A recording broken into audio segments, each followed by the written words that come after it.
Emily Wood's eyes snapped open, her chest heaving as if she'd been yanked from a drowning sea. The air was thick with the scent of damp wood and boiled cabbage, the familiar musk of the Wood family's cramped living room in their small-town home. Her heart pounded, not from fear but from a flood of memories. Memories of a life already lived, of betrayal, of a cold operating table where her breath had slipped away. It was 1983, she realized, the calendar on the wall pinned to a faded September page. She was 18 again. She had been reborn. The sensation lingered, a faint echo of the moment she'd died. In those final seconds, as pain tore through her during childbirth, a shimmering light had enveloped her, a radiant pulse, neither warm nor cold, but alive with intent. It whispered no words, yet Emily understood. This was her second chance, a cosmic gift to rewrite the script of a life marred by loss. Her hands trembled as she touched her face, smooth and unlined, no longer etched with the exhaustion of a loveless marriage. She was back, and she would not be a pawn this time. The slap came before she could steady herself. Clara Wood, her adoptive mother, loomed over her, eyes blazing with a mix of guilt and fury.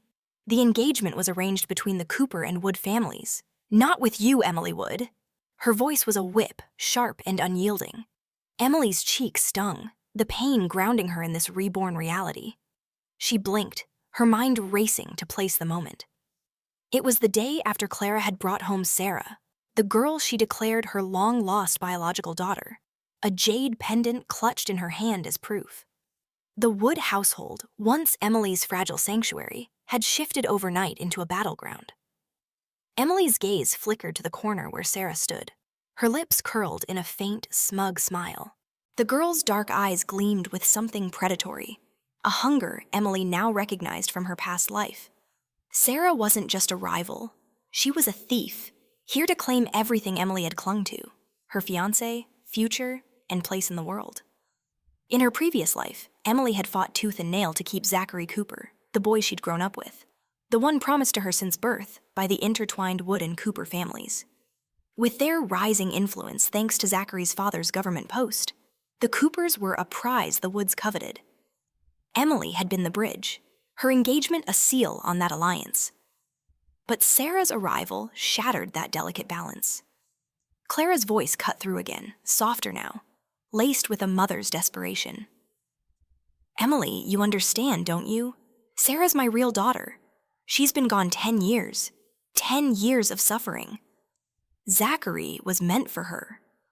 The words were a knife twisting in Emily's gut. She remembered this moment from her past life, how she'd cried, pleaded, refused to let go. She'd pinned all her hopes on Zachary, the childhood memories of shared laughter and his promises to build a life together. She'd even applied to a university in the city where he was stationed as a soldier, dreaming of a future where love would heal her wounds. But that Emily was gone, buried under the weight of betrayal. Her past life flashed before her. Zachary's absence after their marriage, his parents' relentless pressure for a son, and Sarah's cruel revelation that she carried his child. Emily had died alone, her dreams reduced to ash. The shimmering light had seen that injustice and had chosen her for this second chance. She wouldn't waste it. Emily straightened, her voice steady despite the storm in her chest. Yes, Mother, I'll give up the engagement. It's Sarah's. The words hung in the air, heavy with defiance. Clara's eyes widened, a flicker of surprise breaking through her fervor. Sarah's smile faltered as if she'd expected a fight, a spectacle to cement her victory. But Emily's calm was a weapon, honed by knowing what lay ahead. She wouldn't repeat her mistakes. She wouldn't beg for scraps of love from a family that saw her as a shadow, nor from a man who'd proven spineless. The room seemed to hold its breath.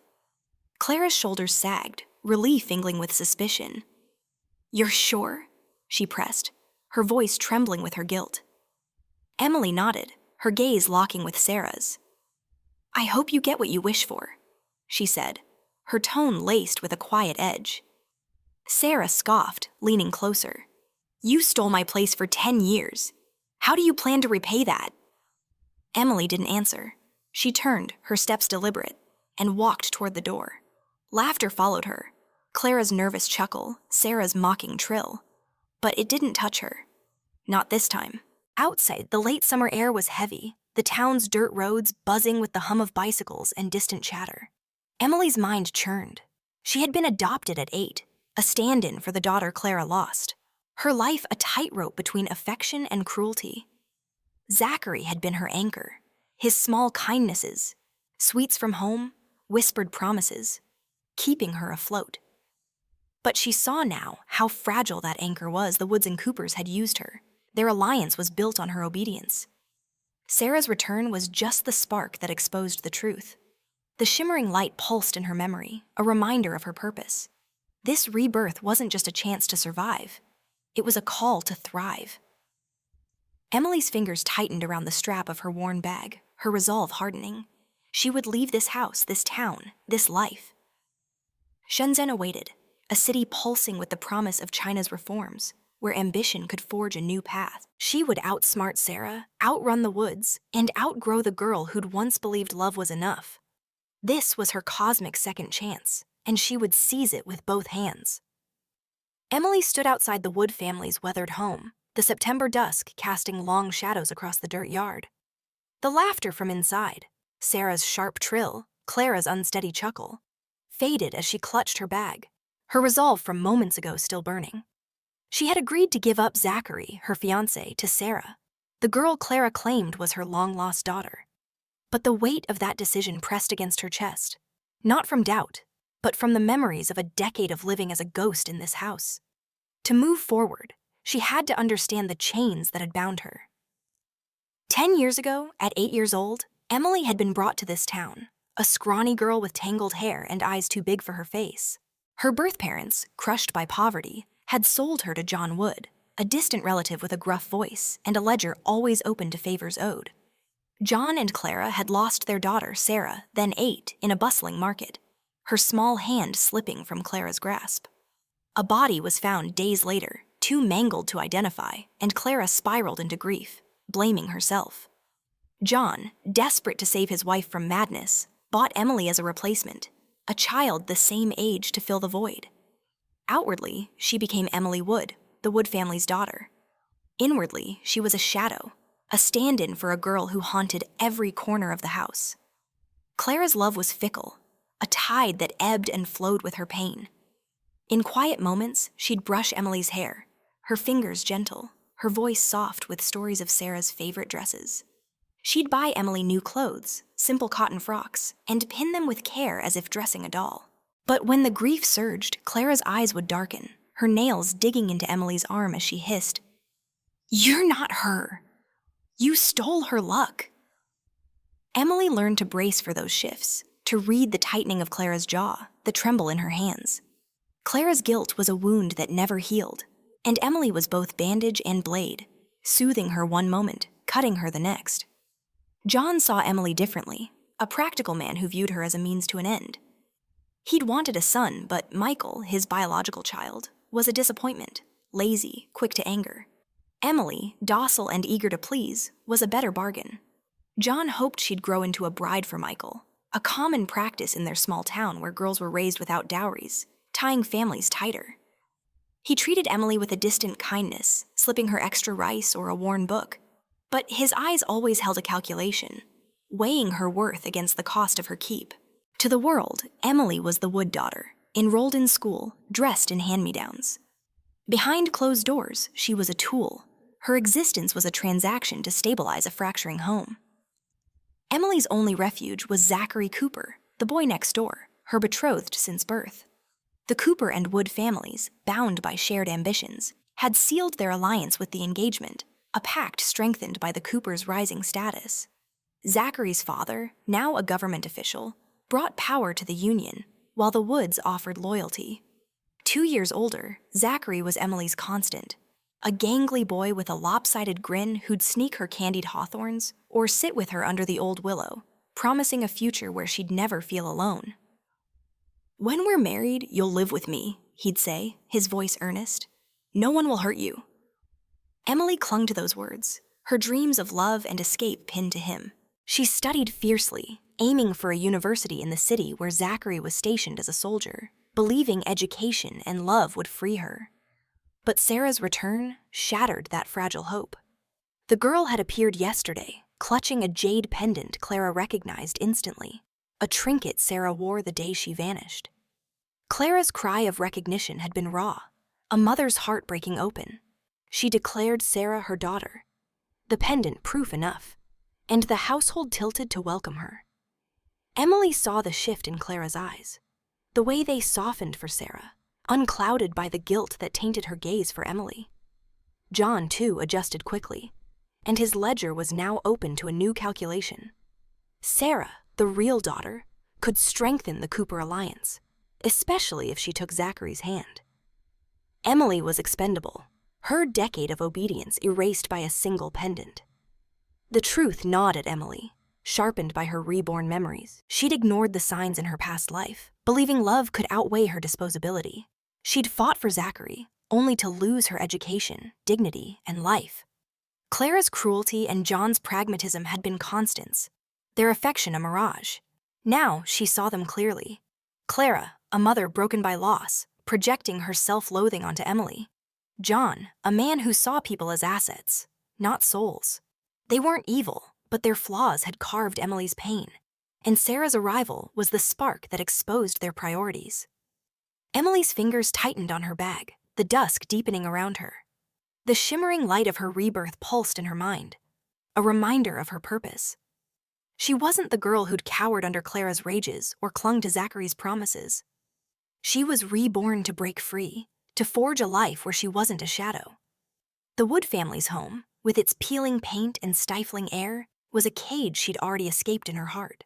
Shenzhen called it a city of neon and opportunity where she could redefine herself. But first, she needed to navigate this house, its traps, and the girl who wore her sister's name. Emily took a breath, her resolve a quiet fire. She would play their game, but on her terms. Emily lingered outside the Wood family's home, the dusk air cooling her stinging cheek where Clara's slap still burned. The laughter from inside, Sarah's sharp, triumphant cackle, cut through the quiet, a reminder of the girl who'd upended her world. With her jade pendant and bold claim to be the Wood's lost daughter, Sarah had seized the family's heart in a single day. But Emily's reborn memories stirred, whispering a truth that chilled her. Sarah wasn't a stranger. She was her biological sister, a ghost from a past Emily had buried, now returned to claim everything Emily held dear. 10 years ago, in a village choked by dust and desperation, Emily and her sister, then called Lila, clung to each other in a shack with a leaking roof. Their parents, gaunt from hunger, could barely feed them. Lila, 3 years older at 11, was fierce, her dark eyes blazing with defiance. She'd sneak scraps of bread for Emily, whispering stories of a better life to drown out their father's drunken rages. When John Wood arrives, seeking a girl to replace his lost daughter, Lila volunteers, hoping to spare Emily. "I'll go," she'd said, her voice steady despite her trembling hands. Grieving in particular, Clara Wood inspected Lila's calloused hands and thin frame. "Not her," Clara snapped. "She's not right." Rejected, Lila returned to the shack, her spirit bruised but unbroken. 3 days later, John came back, his patience thin. At 8, Clara had demanded a girl, and Emily was chosen instead, her softer features closer to the lost Sarah's. Their father, swayed by a handful of food coupons, handed Emily over without a glance. Lila's scream echoed as Emily was pulled away, her sister's face etched with betrayal. "You can't take her," Lila had cried, lunging at John, only to be shoved back by their mother, too weak to fight. Clutching a rag doll, Emily looked back through tears, Lila's silhouette fading into the dust. That was the last she'd seen of her sister, until yesterday, when Sarah stepped through the Wood's door, her pendant glinting like a key to a stolen life. Emily's reborn clarity pieced it together. Lila, now 18, had survived a decade of hardship, likely scraping by in orphanages or laboring in fields. The jade pendant, a trinket from their mother's dowry, was Lila's only tie to the Woods, a clue she'd clung to. Somewhere along the way, she'd learned of Sarah Wood's disappearance and saw her chance. Lila became Sarah, her resemblance to Emily and her knowledge of the pendant enough to convince Clara, whose grief blinded her to doubt. But Lila's return wasn't about reunion. It was about revenge. The Woods had discarded her, choosing Emily instead. And now Lila meant to reclaim her place, to punish the family that rejected her and the sister who, in her eyes, had stolen her chance at a better life inside. Sarah, Lila, moved with calculated grace, her voice sweet as she spoke to Clara, her gestures mimicking a daughter's devotion. Emily saw the performance for what it was, a mask hiding years of resentment. Lila's hunger for the Woods' affection, for Zachary's hand, for the life Emily had lived, was a fire fed by a decade of rejection. She didn't just want to belong. She tried to erase Emily to prove she was the better daughter, the rightful heir. The engagement to Zachary, a symbol of the Wood-Cooper alliance, was her prize, and Emily's surrender had only sharpened her appetite. Emily's heart ached, not for the sister she'd lost, but for the girl Lila had been.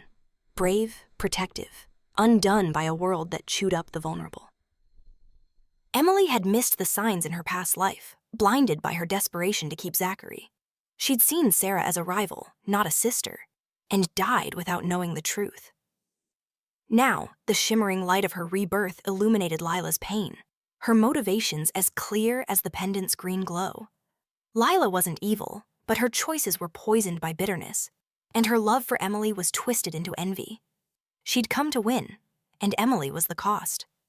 Clara's voice drifted through the open window, soft and reverent. "Sarah, my darling, you're home." Emily flinched, the words a reminder of her disposability. Clara's grief had made her pliable, and her need for Sarah was a weakness Lila exploited. John had fallen in line, his pragmatic mind already recalculating the family's future with Sarah as the linchpin. Emily's decade of obedience, her straight A's, her quiet endurance of Clara's rages, meant nothing against the myth of Sarah's return. The Woods saw Emily as a placeholder. Her role was erased when Lila stepped through the door. Emily's fingers dug into her bag's strap, her reborn resolve flaring.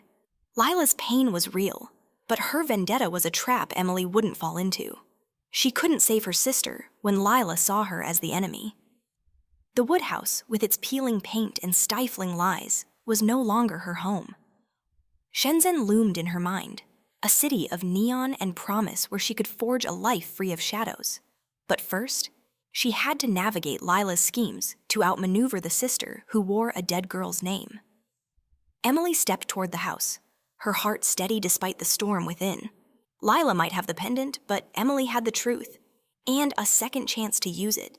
Emily paused at the threshold of the Wood family's home, the creak of the door under her hand pulling her back from the whirlwind of her reborn resolve.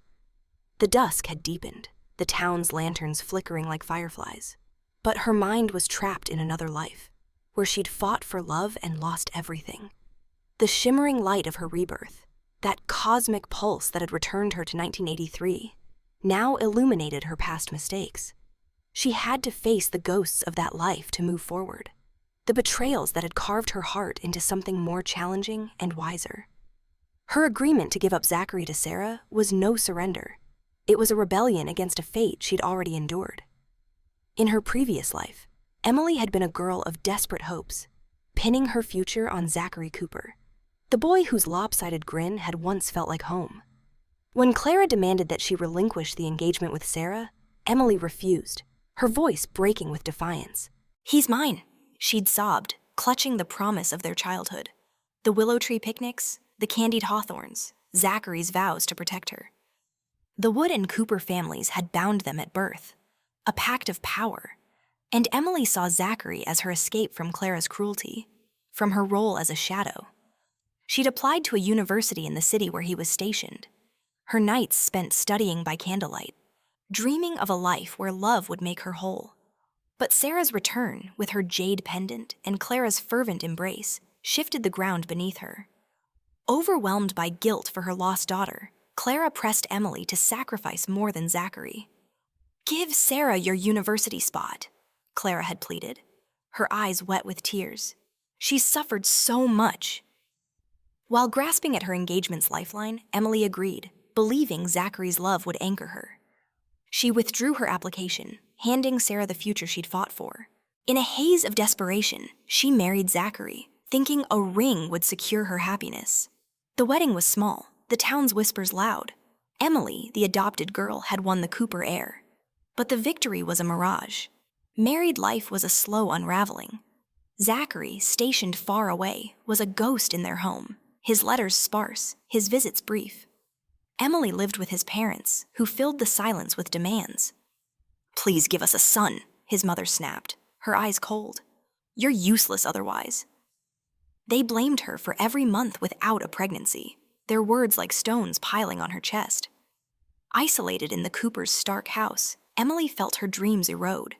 She'd sacrificed her education and independence for a man who barely knew her anymore. The town's pitying glances followed her, a reminder of her fall from the bright girl who'd once topped her class. Sarah, meanwhile, thrived.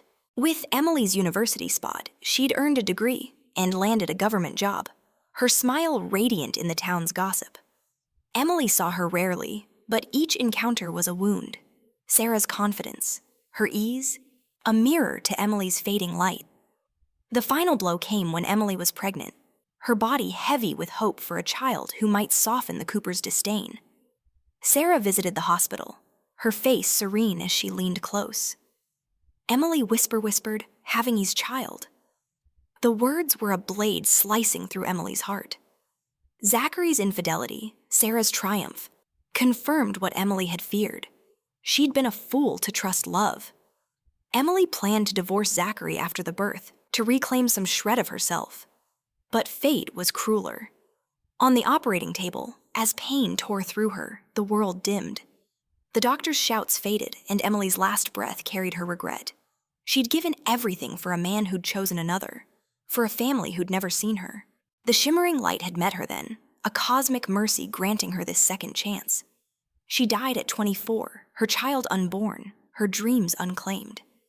Now, standing in the wood's doorway, Emily's breath steadied. The pain of that life was a scar, but it fueled her. She'd been spineless in her past, clinging to Zachary as if he were salvation.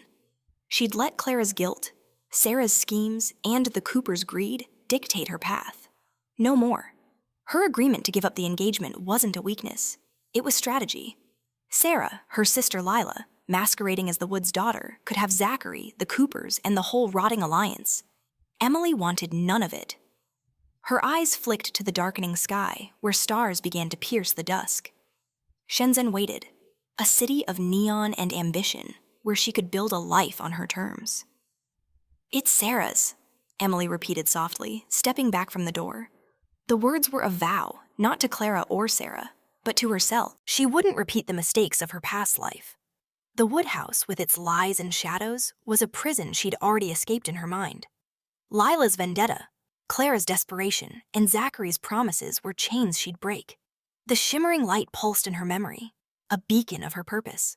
Emily turned, her bag slung over her shoulder, her heart a quiet flame. She'd play their game for now, only to walk away stronger. Emily stood in the Wood family's dimly lit living room, the air heavy with the scent of soy and stale expectations. Her cheek still smarted from Clara's slap, but her heart thrummed with a clarity born of rebirth. She'd just agreed to give up Zachary Cooper, her fiancé, to Sarah, her sister Lila, masquerading as the Woods' lost daughter.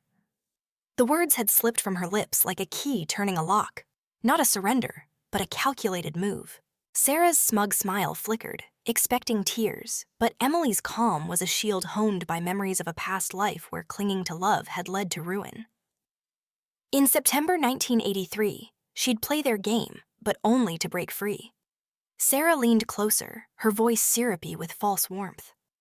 "Emily, why don't you sleep in my room tonight? It's been so long since I felt at home." Her eyes glinted, a predator toying with prey. Emily's reborn memories flashed to her past life when she'd accepted a similar offer. Sarah had hidden mice in the sheets, their skittering claws a cruel prank that humiliated Emily. Clara had laughed then, muttering, "Good thing it was Emily." What if it had scared Sarah?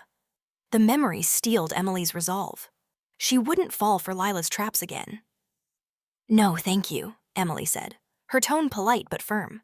"Mother worked hard to prepare your room. I couldn't take it." Clara, hovering nearby, nodded, her eyes softening for Sarah. "Sarah's so considerate," she murmured, oblivious to the venom behind the offer. Sarah's smile tightened, her plan thwarted, But she pressed no further. Emily saw the calculation in her sister's gaze. Lila was already plotting something worse. With its creaking floors and faded propaganda posters, the Woodhouse was a minefield, and Emily knew she had to escape before Lila's next move. Dinner passed in a haze of forced pleasantries, the table laden with boiled greens and thin porridge, staples of a town still lean from years of rationing. Clara fussed over Sarah, piling her bowl high, while John watched silently, his ledger mind weighing the new family dynamic. Emily ate quietly, thinking about survival. She'd seen Shenzhen in newspapers, a city blooming with China's reforms, factories rising, markets buzzing with opportunity. It was her destination, a place to forge a life beyond the wood's grasp. But first, she needed resources, and the Coopers were her key. As night fell, the house settled into a restless quiet. Emily lay on her cot in the living room, the blanket thin against the autumn chill. She waited until Clara's snores echoed from the bedroom, then acted. Stuffing a pillow under her blanket to mimic her sleeping form, she slipped on her worn shoes and crept to the window. The frame groaned as she eased it open, the cool air contrasting the house's stuffiness. Emily climbed out, her bag slung over her shoulder, and darted through the yard, avoiding the glow of a neighbor's lantern. Her heart raced, not with fear but with purpose. Lila's mice, or whatever trap awaited, would find an empty bed. The Cooper house was a short walk, its tiled roof gleaming under the moon. Emily knocked softly, her breath visible in the night air. Mrs. Cooper, Zachary's mother, opened the door, her face creasing with surprise. "Emily, it's late." Her voice was warm, a remnant of the kindness she'd shown before Emily's marriage in her past life. Emily lowered her gaze, fidgeting with her sleeve, playing the shy girl she'd once been. "I'm sorry, ma'am. I was craving your sauerkraut dumplings." Mrs. Cooper's eyes softened, amused. "Dumplings at this hour?" Emily blushed, her voice soft. "I've been craving sour things since Zachary came home on leave." The lie was deliberate, a seed planted from her past life's knowledge of Mrs. Cooper's obsession with grandchildren. The older woman's face lit up, her hand grabbing Emily's. "You and Zachary? Last time?" Emily nodded, her cheeks flushed for effect. Mrs. Cooper's smile bloomed, wrinkles deepening with joy. "Oh, my dear, wait here." She bustled to the kitchen, returning with a tin of malted milk, gifted by Clara earlier that day, and a promise of dumplings. "What else do you want? I'll make anything." "Just the milk," Emily said, sipping the sweet drink to seal the ruse. Mrs. Cooper, now convinced of a future heir, pressed 50 yuan into Emily's hands. "You're carrying my grandchild. There are no hard seats on the train. Buy some sponge cake for the road." Emily pocketed the money, her heart steady despite the deception. "Please don't tell Zachary yet," she murmured. "We haven't filed the paperwork." Mrs. Cooper winked, already dreaming of a Cooper legacy. Emily thanked her, accepted a small box of dumplings, and slipped back into the night. She returned to the woods yard, leaving the dumplings at the doorstep, a decoy to mask her absence. Inside, she grabbed her ID and savings, a meager stack of bills hidden under a floorboard. The house was still, but Emily felt Lila's presence like a shadow, her sister's schemes lurking in every corner. She exited through the back, her steps silent on the dirt path. The town slept, its narrow streets lined with bicycles and faded slogans of progress. Emily's mind was clear. She'd outsmarted Lila's trap, secured funds, and set her course for Shenzhen. The shimmering light of her rebirth pulsed in her memory, a guide to her freedom. She wasn't running, she was claiming her second chance. Emily's shoes crunched on the gravel path leading to the town's rural train station, her bag bouncing against her hip. The night air of September 1983 was crisp, carrying the faint hum of crickets and the distant clatter of a bicycle. She'd slipped out of the Wood household, outsmarting Sarah's trap and securing 50 yuan from Mrs. Cooper with a clever lie. Her heart beat not with fear, but with fierce anticipation. Shenzhen, a city pulsing with China's reform-era promise, was her end destination, where ambition could rewrite her story. The shimmering light of her rebirth, that cosmic gift, urged her forward, a silent vow that she'd never again be a shadow. The station was a squat building, its walls plastered with faded posters extolling progress and unity. A single ticket window glowed under a flickering bulb, where Emily had bought her ticket the previous afternoon, planning her escape. She clutched the slip of paper, her passage to a new life, and joined the sparse crowd in the waiting room. Benches creaked under the weight of travelers, farmers with burlap sacks, workers in patched jackets, all drawn to Shenzhen's factories and markets. China's reforms, launched just years ago, had turned the fishing village into a beacon of opportunity, its skyline sprouting with cranes and neon. Emily saw it in her mind, a city where she could earn money, study, and become someone the woods could never touch. Her college acceptance letter, tucked in her bag, was a tether to her old dreams. She'd pinned her hopes on that university in her past life, only to give it up for Sarah. Now she knew better. The woods could track her through the school, dragging her back to their web of guilt and lies. Emily sat on a splintered bench, the letter in her hands. Its bold print promised a future she'd once craved, but it was a chain she had to break. With a steady breath, she tore it into pieces, the scraps fluttering like ash into a trash can. A man nearby, his face weathered by years of labor, gaped. "That's a college letter! You're throwing it away?" Emily met his gaze, her voice flat. "It's not the right school. I'll aim higher, Tsinghua or Ping University." He laughed, half impressed, half disbelieving. Ambitious girl. The train's whistle pierced the night, and Emily boarded, squeezing into a hard-seat carriage packed with the scent of sweat and steamed buns. She shoved her bag under the seat and claimed a spot by the window, the glass cool against her cheek. As the train lurched forward, the town's dim lights faded, replaced by the vast darkness of fields and hills. Emily's mind raced. Shenzhen was her gamble, a city where she could work by day and study by night, rebuilding her future from the ground up. The 50 yuan and her savings were a start, but she'd need cunning to survive. The woods, Sarah, Lila. Her sister's schemes were behind her, but the weight of their betrayal lingered, a reminder of why she ran. A voice broke her thoughts. "Emily Wood? Fancy seeing you here." She turned to find Michael Meng, a former schoolmate, lifting a backpack onto the overhead rack.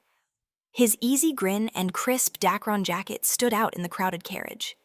Emily's guard went up, her reborn instincts wary of coincidence.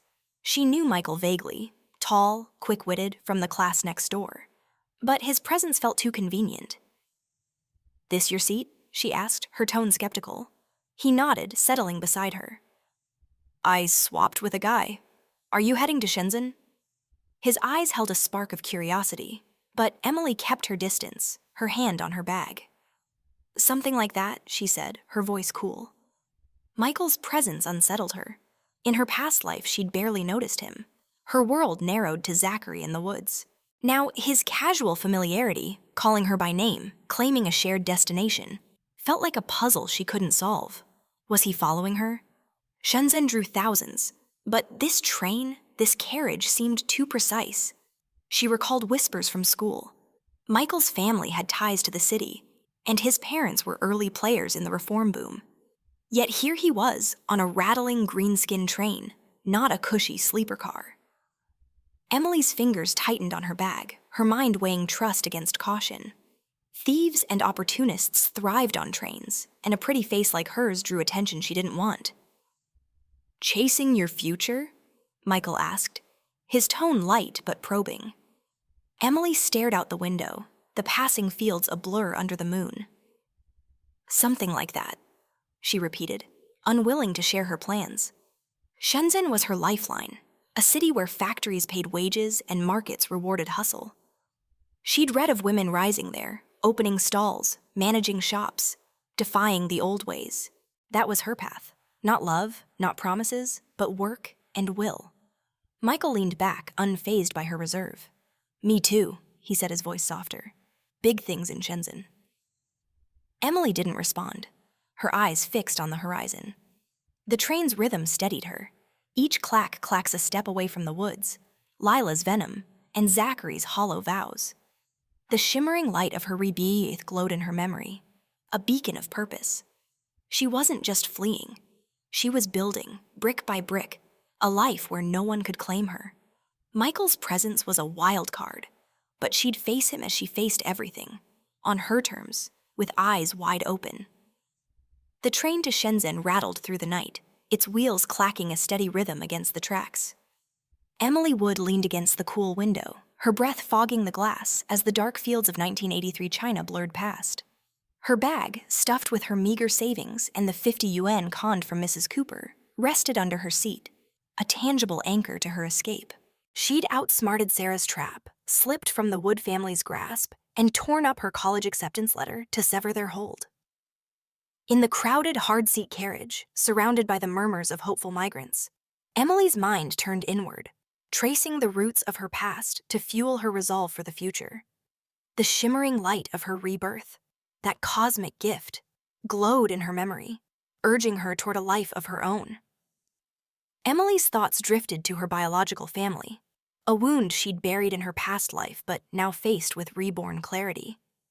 She was 8 when John Wood took her from a dust-choked village, her parents' shack a crumbling shell of mud and despair. Her father, a wiry man with calloused hands, had traded her for food coupons, his eyes averted as if she were livestock. Her mother, frail and hollow-cheeked, had wept silently, her fingers brushing Emily's hair one last time. "Be good," she'd whispered, her voice breaking. Emily had clung to her rag doll, not understanding the transaction until years later. Lila, her older sister, had screamed as Emily was pulled away, her defiance crushed by their mother's weakness. That moment, Lila's cry, her mother's tears, had haunted Emily, a reminder of a family too broken to keep her. Lila, now Sarah, was the shadow that loomed largest. 3 years older, she'd been Emily's protector, sneaking her scraps and weaving tales of distant cities to ease their hunger. When John Wood first came, Lila had volunteered, hoping to spare Emily, but Clara's rejection, calling her unfit, had sent her back to the shack. Emily's sale days later was a betrayal Lila never forgave, her scream echoing in Emily's memory. Emily hadn't known Sarah was Lila in her past life, blinded by her desperation. Now she saw her sister's pain, abandoned, hardened by a decade of survival. Her return as Sarah Wood, a vengeful bid to reclaim what was stolen. Emily's heart ached for the girl Lila had been, but pity couldn't erase the danger she posed. Lila's envy was a fire that would burn them both if Emily stayed. Yet Emily chose not to hate. Her parents' poverty, their surrender of her, wasn't cruelty, but survival in a land scarred by famine and upheaval. The Cultural Revolution's echoes still lingered in 1983, its chaos leaving families like hers to scrape by. Emily forgave them, not for their sake but for her own. Hate would anchor her to the past, and she was done with chains. Shenzhen was her horizon, a city where reforms had sparked factories and markets, where a woman could rise without a family's name. She'd work, save, study, aim for Tsinghua University, a dream bigger than the one she'd torn up. Her future wasn't vengeance like Lila's, but creation. The carriage's dim light flickered, casting shadows on the faces around her. Migrants with worn bags, their eyes bright with hope for Shenzhen's promise. A vendor shuffled by, hawking tea eggs and steamed buns, the smells mingling with the tang of coal smoke. Emily's stomach growled, but she held her coins tight, mindful of every yuan. Across from her, Michael Mang shifted in his seat, his presence a puzzle she hadn't solved. He'd claimed coincidence, boarding the same train, but his easy grin and crisp jacket hinted at more. Emily's reborn instincts, sharpened by betrayal, kept her wary. Men on trains could be thieves or worse. Her pretty face was a magnet she couldn't hide. "Hungry?" Michael asked, pulling a lunchbox from his bag. The aroma of braised pork, rich and fragrant, hit her like a wave. He offered it with a shrug, his eyes free of expectation. Emily hesitated, her hand hovering. She'd trusted too easily in her past life, which cost her everything. But hunger gnawed, and Shenzhen was days away. She took the box, murmuring thanks, and ate quickly, the tender meat a rare comfort. "Payback for the dumplings?" she said, half joking, referencing the box she'd left at the Woods' doorstep. Michael chuckled, his gaze warm but not pressing, something like that. Emily handed back the empty box, her guard still up. Michael's story, chasing his future in Shenzhen, mirrored her own, but his polished shoes and relaxed demeanor suggested privilege. She recalled school rumors. His family had roots in Shenzhen and were early investors in the reform boom. Why ride a hard-seat train? Was he watching her, or was this truly chance? She wouldn't ask, not yet. Trust was a luxury she couldn't afford. "Thanks," she said, her tone final, and turned back to the window. The night swallowed the fields, stars piercing the sky like promises. Her resolve hardened with each mile. The woods, Lila, and Zachary were the past. Their betrayals were a lesson in self-reliance. Emily's biological family had shaped her but wouldn't define her. Shenzhen was her canvas, a city where she'd paint a life of strength, not shadows. The shimmering light of her rebirth pulsed within, a guide to her purpose. She wasn't just escaping, she was rising, and no one, not even Michael Mang, would sway her from that path. The green-skinned train screeched into Shenzhen station at dawn, its brakes hissing like a tired beast. Emily Wood stepped onto the platform, her bag slung over her shoulder, the 50 yuan from Mrs. Cooper, and her meager savings a fragile lifeline. September 1983 buzzed around her. Shenzhen's air thick with dust and ambition, its skyline a jagged mix of cranes and half-built towers. This was no sleepy town like the one she'd fled. It was China's reform-era frontier, a city where factories churned out textiles and electronics, where markets hummed with hawkers and dreamers. Emily's heart quickened, the shimmering light of her rebirth pulsing within. She'd escaped the woods, outsmarted her sister Lila's trap, and now stood ready to carve her place in this chaotic, vibrant world. The station spilled her into a throng of migrants, men in straw hats, women with bundles tied in cloth, all chasing Shenzhen's promise. Emily's worn shoes scuffed the dirt streets as she navigated past rickshaws and bicycles, the air alive with shouts in Cantonese and Mandarin. Neon signs flickered even in daylight, advertising noodle stalls and garment shops. She'd read of Shenzhen's boom in smuggled newspapers back home, a fishing village turned special economic zone, where Deng Xiaoping's reforms drew workers like moths to a flame.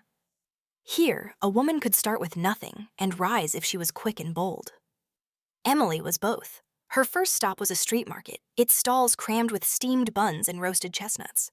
Hunger gnawed, but she spent sparingly, buying a single meat bun and asking the vendor, a wiry woman with a sweat-soaked scarf, if she needed help. "Can you wrap buns?" the woman asked, eyeing Emily's neat braid and steady hands. "I'm quick," Emily replied, rolling up her sleeves. She demonstrated, her fingers deft from years of chores for Clara, crimping dough into perfect pleats. The woman nodded, her grin gap-toothed. 10 yuan a month, meals, and a cot in the back. "Start now." Emily agreed, relief mingling with determination. It was a foothold, however small. The bun shop was a furnace, the air thick with steam and flour. Emily woke before dawn, kneading dough and stuffing buns with pork and cabbage, her hands moving with a rhythm born of necessity. The work was grueling, her back ached, her fingers blistered. But the boss lady, Auntie Lynn, was kind, slipping her extra buns and praising her speed. "She'd say you've got clever hands, girl," tossing Emily a rare smile. The cot in the storage room, cramped beside sacks of rice, was a far cry from the Woods' living room, but it was hers, earned by sweat, not pity. For the first time, Emily felt the stirrings of pride. Shenzhen's pulse seeped into her. By day, she worked. By night, she watched the city. Workers streaming from factories, traders haggling over bolts of cloth, women in bright dresses selling trinkets. She saw herself in them, each a thread in Shenzhen's tapestry of reinvention. Her past life, where she'd sacrificed her university spot for Sarah and withered under the Cooper's disdain, was a distant shadow. Here, she was no one's stand-in. She saved every coin, her dream of Tsinghua University being a beacon. She'd work, study, rise, not for revenge, but for herself. A week into her job, Michael Mang appeared, leaning against a stall across the street, his wrist jacket out of place among the market's grid. Emily's guard rose, her reborn instincts flaring. He'd been on her train, his coincidence too neat, and now he was here, watching her wrap buns. She recalled school whispers. His family had stakes in Shenzhen's boom, and a hotel was among their assets. Why loiter in a sweaty market? Ignoring him, she focused on her work, but Auntie Lynn nudged her, chuckling. Your friend's back? Handsome one, eh? Emily frowned, wiping flour from her hands. Just someone from school. Michael approached, his grin disarming. You're a bun machine, Emily Wood. He held up a coin. 2 meat buns, please. She served him, her voice cool. What do you want, Michael? He leaned closer, his tone earnest. You're wasting those hands-on buns. My cousin Monica runs a boutique. Women's clothes, good pay. She needs someone with your spark. Emily's pulse quickened, but suspicion lingered. Why help me? She asked, eyes narrowing. Michael shrugged, his gaze steady. I saw you at school, always at the top of the class. You're meant for more than this. He handed her a slip of paper with an address. Check it out, no strings. Emily pocketed the note, her mind racing. A boutique meant better wages, a step toward her goals. But Michael's motives were unclear. Was he an ally or an opportunist? She'd trusted too easily in her past life, which cost her everything. Yet Shenzhen rewarded risk, and she couldn't stay a bun wrapper forever. That evening, she walked to the address, a narrow shop glowing with colored lights. Inside, racks of dresses, silk, cotton, bold prints, dazzled her. Monica, a chic woman with sharp eyes, sized her up. Michael says you're quick. Can you sell? Emily nodded, her voice firm. I'll learn fast. Monica smiled. A room at the family hotel for 30 yuan a month. Start tomorrow. Emily took the job, her heart soaring. The boutique was a world away from the bun shop, its air scented with jasmine and possibility. She wore the shop's dresses, her poise drawing customers who asked where she bought her style. Monica taught her to charm and upsell, and Emily soaked it up, her confidence blooming. The hotel room, clean but straightforward, was a gift. Michael's family owned it, he'd admitted, but he asked nothing in return. Emily kept her distance, grateful yet cautious, her reborn resolve unyielding. Shenzhen was her proving ground, and she was rising, one sale at a time. 9 months had passed since Emily Wood stepped off the train into Shenzhen's frenetic embrace, and the city had woven itself into her bones. By September 1984, Shenzhen's skyline glittered with neon and ambition, its streets a pulsing artery of China's reform-era boom. Factories hummed around the clock, churning out radios and dresses, while markets buzzed with traders and migrants chasing wealth. Emily, now 19, stood at the heart of it, managing Monica's second boutique, a sleek shop filled with silk blouses and bold-patterned skirts. Her journey from the Wood family's shadow to this moment was a testament to her reborn resolve, the shimmering light of her second chance guiding her like a star. The boutique was a world of color and chatter, its glass windows reflecting Shenzhen's restless energy. Emily had started as a salesgirl, her poise and quick wit drawing customers who left with bags and compliments. Monica, Michael Mang's sharp-eyed cousin, saw her potential and, 3 months ago, handed her the keys to a new location. Run it, Monica had said, her smile calculating. We split profits 50-50. Emily accepted, her heart racing. The deal was generous, likely tied to Michael's influence, but she earned it with sweat and strategy. She rearranged displays to catch the eye, paired scarves with dresses to boost sales, and greeted every customer with a warmth that masked her calculating mind. The shop thrived, its daily take doubling the originals, and Emily's share, hundreds of yuan, grew in a tin under her hotel bed. Shenzhen's reform-era pulse fueled her ambition. In 1984, the city was a beacon of Deng Xiaoping's open-door policy, drawing dreamers from across China. Once bound by village traditions, women like Emily now opened stalls, managed shops, and even bought apartments. She saw them in the market, their faces lit with purpose, and felt a kinship. Her past life, where she'd given up her university spot for Sarah and withered under the Cooper's scorn, was a fading echo. Here, she was building something. Each sale, each saved yuan, a brick in her future. Her dream of Tsinghua University burned bright, a goal to crown her independence. By night, she studied her room at Michael's family hotel, lit by a single bulb, textbooks open to math and literature. The college entrance exam was months away, and she'd be ready. Emily's confidence bloomed, but her reborn instincts kept her grounded. Shenzhen rewarded boldness, but it also punished naivety. She wore the boutique's finest dresses, her braid replaced by a sleek bun, yet never forgot the girl who'd fled the woods with nothing but cunning. Clara's cruelty, Lila's betrayal, Zachary's weakness, they were lessons in self-reliance. She trusted Monica, who'd become a mentor, teaching her to read ledgers and negotiate with suppliers.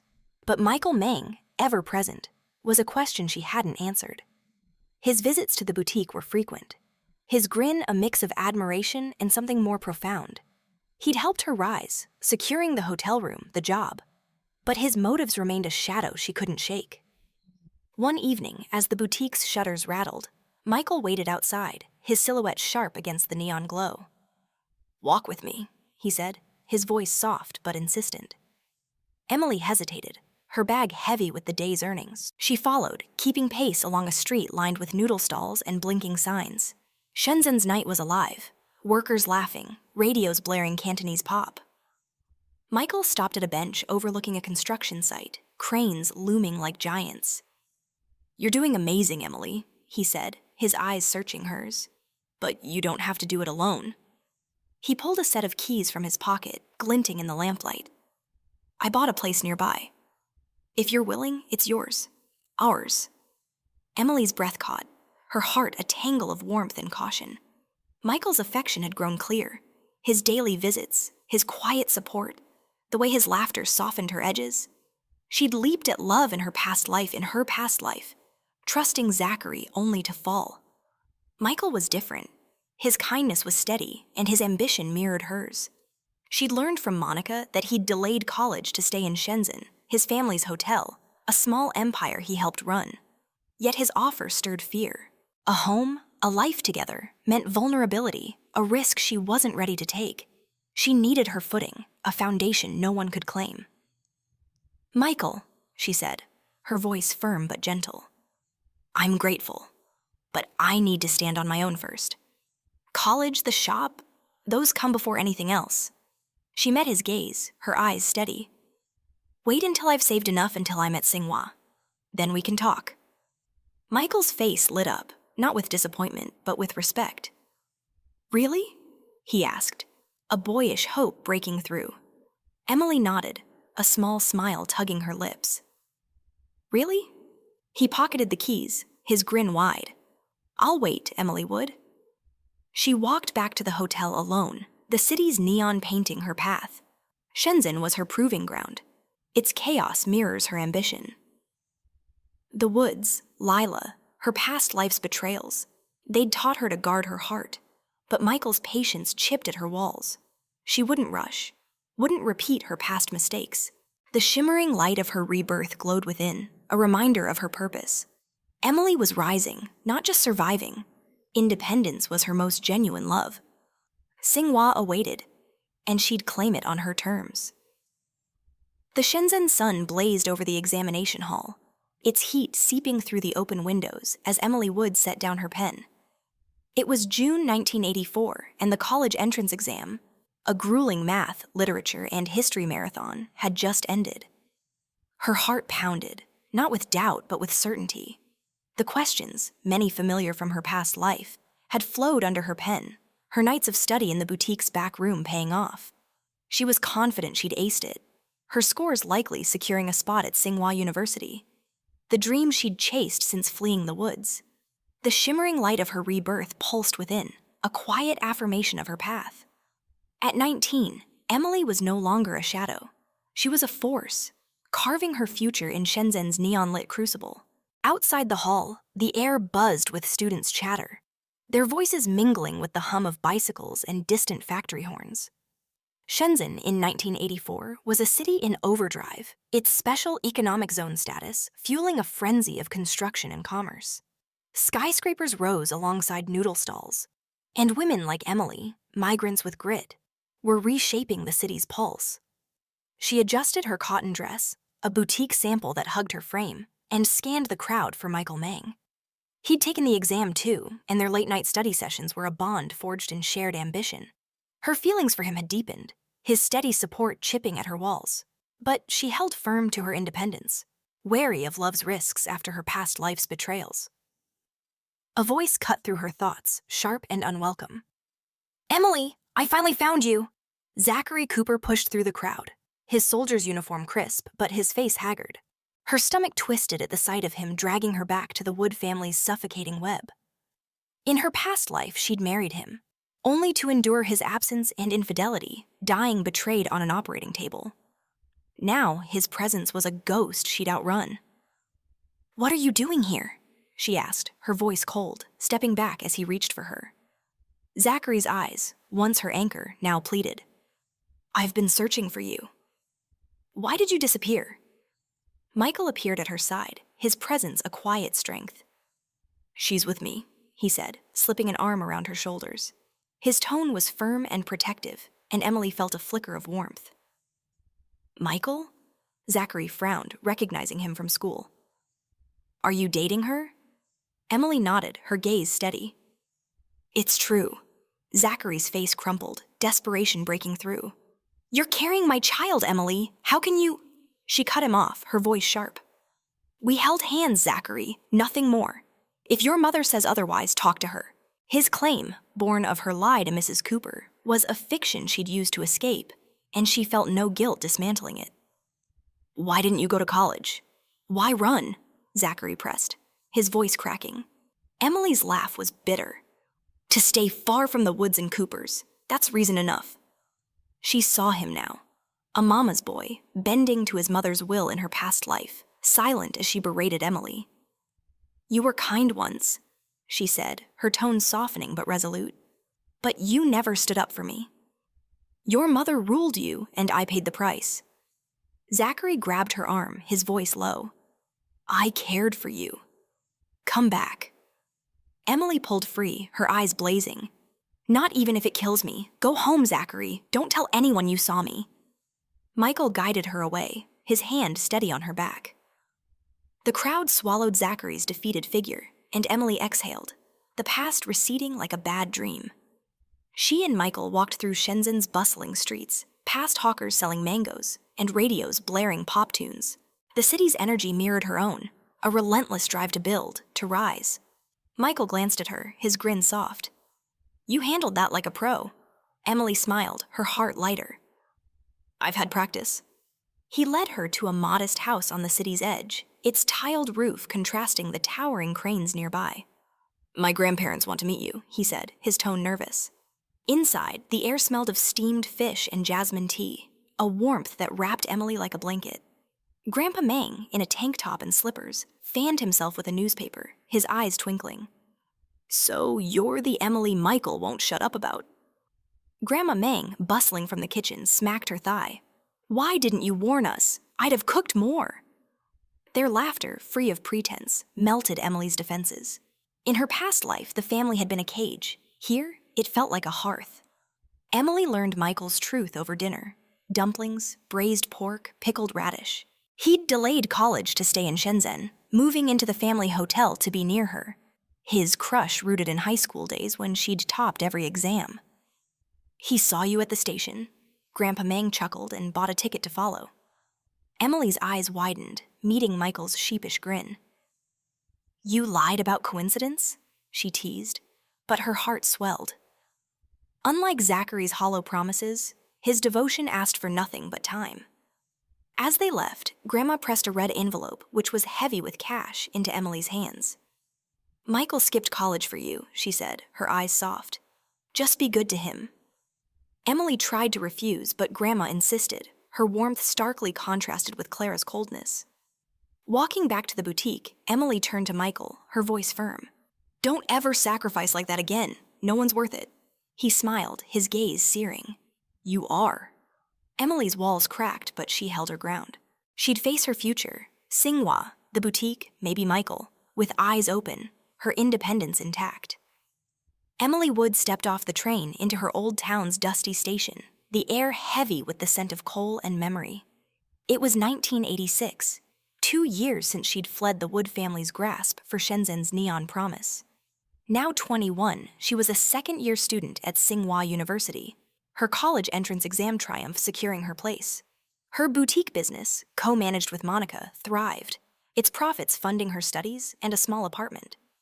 Beside her stood Michael Mang, her partner in ambition, their bond deepened by shared dreams. A letter from Zachary Cooper had summoned her back. Her adoptive father, John Wood, was dead. Emily had come to settle her household registration and face the ghosts of her past, the shimmering light of her rebirth guiding her toward closure. The town felt smaller, its dirt roads and sagging roofs a stark contrast to Shenzhen's skyscrapers. In 1986, China's reforms were reshaping even rural corners, with new brick houses and motorbikes hinting at creeping prosperity. Yet the Wood House, once her prison, stood dilapidated, its paint peeling like old skin. White mourning cloths hung in the yard, a grim welcome. Emily's heart was steady, and her university life and business success armored against the pain this place once held. She'd outrun Clara's cruelty, Lila's betrayal, and Zachary's weakness. But returning stirred a quiet ache. For the girl she'd been, for the family that never was. Insane Clara sat on a worn sofa, her face etched with grief, her hair gray and thin. She looked a decade older, her eyes hollow from loss. Emily's adoptive brother, Michael Wood, greeted her with a faint nod. "You're back," he said, his voice cold. Emily's gaze swept the room, faded propaganda posters, a cracked teapot searching for answers. "What happened?" she asked softly. "Why did Father pass so suddenly?" Michael's laugh was bitter. "That woman wasn't Sarah. She was your real sister." The words landed like a stone, confirming what Emily had suspected. Lila, her biological sister, had posed as Sarah Wood, her vendetta unraveling the family. Clara's perspective, once a mystery, now came clear through Michael's recounting. Her guilt over losing Sarah at 8 had broken her. Her mental illness, undiagnosed but whispered about, warping her love into obsession.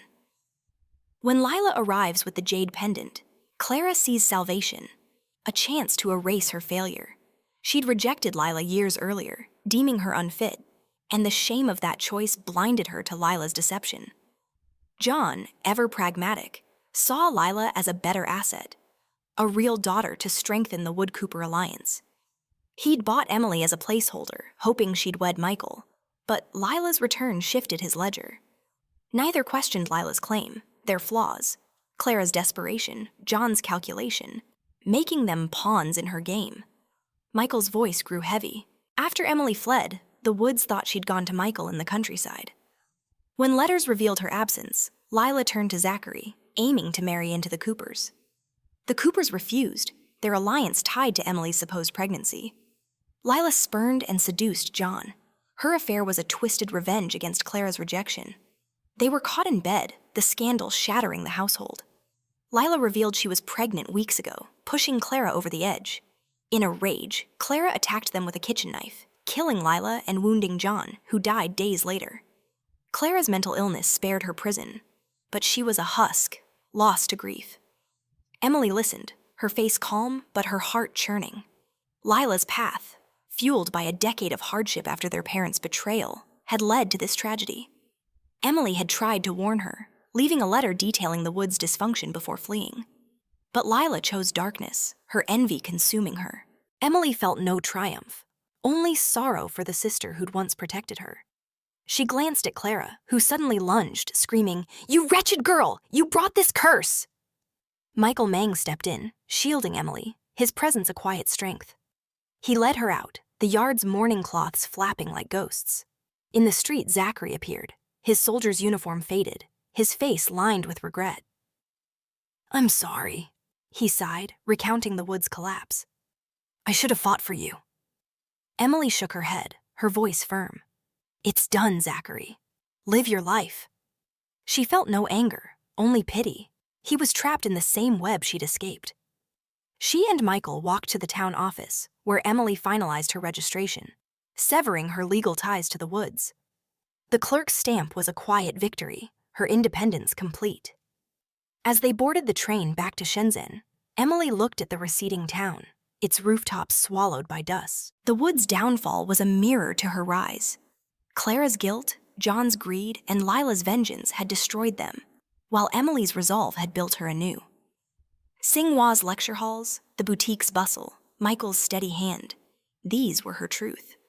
The shimmering light of her rebirth glowed within, a beacon of closure. She'd faced her past, not to dwell but to let it go, her future bright with purpose. Emily Wood stood on the balcony of her Shenzhen apartment, the city's neon skyline stretching before her like a canvas of dreams. It was late 1986, and at 21, she graduated from Tsinghua University, her degree in business a crown, earned through nights of study and days of hustle. Beside her, Michael Meng, now her husband, cradled their newborn daughter, her tiny fingers curling around his. Their clothing business, built with Monica, had grown into a chain of boutiques, employing dozens and filling their lives with purpose. The shimmering light of Emily's rebirth, that cosmic gift from 1983, glowed within, a testament to her journey from shadow to light. She'd faced her past, severed its chains, and wholly built her future. Shenzhen, in 1986, was a city ablaze with possibilities, and its special economic zone status fueled a boom in factories, markets, and ambition. Skyscrapers gleamed where rice fields once stood, and streets pulsed with motorbikes and pop music, a far cry from the dusty town Emily had fled. Her boutiques, silk dresses, and tailored jacket racks were a small empire, serving women like her, migrants who'd come to Shenzhen to rewrite their stories. Emily's success was no accident. Her reborn clarity, honed by a past life of betrayal, had driven her to work harder and plan smarter. She'd graduated top of her class at Tsinghua, her thesis on market trends earning praise from professors and a nod from Monica, who'd made her a full partner. The profits funded this apartment, its modest rooms a sanctuary of her own. Her marriage to Michael was a choice, not a necessity. After the college entrance exam, his steadfast support, study sessions, quiet encouragements, the red envelope from his grandparents, had softened her defenses. She'd once feared love, burned by Zachary's weakness and Lila's venom. But Michael was different. His ambition matched hers, and his heart asked only for trust. They'd wed in a simple ceremony, his family's warmth enveloping her like the home she'd never had. Their daughter, born months ago, was a miracle Emily hadn't dared dream of in her past life, where childbirth stole her breath. Holding her child, she felt the weight of her second chance, a life rebuilt from ash. Reflecting on Lila, her biological sister, Emily felt a quiet sorrow. Lila's path, revealed during Emily's return to the Wood household, was a tragedy of vengeance. Sold by their impoverished parents, rejected by Clara Wood, Lila had survived a decade of hardship. Orphanages, odd jobs, hunger, before returning as Sarah Wood. Her jade pendant, a relic of their mother's dowry, was her key to revenge, a way to claim the life Emily had lived. But her affair with John, her pregnancy, and her death at Clara's hands were choices that sealed her fate. Emily had left her a letter before fleeing, warning of the Woods' dysfunction. But Lila chose darkness, her envy a fire that consumed her. Emily mourned the sister who'd once shared bread and stories, but saw her end as a lesson. Hate binds while purpose frees. Her biological parents, too, lingered in her thoughts. Their poverty, a product of China's turbulent years, had forced them to trade their daughters, a desperate act Emily now forgave. Her mother's tears, her father's averted gaze, they weren't cruelty, but survival, scars of a nation recovering from famine and revolution. Emily's rebirth taught her to let go and build without resentment. The Woods, too, were a closed chapter. Clara's mental collapse, John's death, and their blindness to Lila's deception, they'd reaped the consequences of their flaws. Emily felt no triumph, only relief. Her household registration, finalized during her visit, marked her as free, no longer tied to their name. Shenzhen's skyline shimmered, its lights a mirror to Emily's journey. She thought of her past life, where she'd clung to Zachary, sacrificing her university spot for a love that betrayed her. The Coopers' scorn, Sarah's cruelty, her death on the operating table, they were shadows banished by her rebirth. The shimmering light, that cosmic pulse, had given her clarity. Love was not a chain, but a choice, and purpose was her truest guide. Michael's arm brushed hers, their daughter cooing softly. "Happy?" he asked, his grin as warm as the day he'd followed her to Shenzhen. "More than I ever thought possible," she replied, her voice steady. Their boutiques were more than a business. They were a legacy. Emily trained young women, many fresh from rural towns, teaching them to sell and dream. She saw herself in their eager eyes, their calloused hands, and gave them what she'd once craved: a chance. Monica, now a friend as much as a partner, pushed for expansion, and Emily agreed, her Singhua knowledge shaping their strategy. The future stretched wide: more stores, perhaps a brand, a life where her daughter would never know the shadow Emily once was. As the city glowed below, Emily's heart was whole. Her rebirth wasn't just a second chance. It was a call to rise above pain, to choose creation over destruction. Lila's tragedy, the wood's collapse, and her parents' desperation were warnings, not destinies. With Michael, her daughter, and her hard-won success, Emily stood at the dawn of a new life, her fairy tale ending written in courage and light.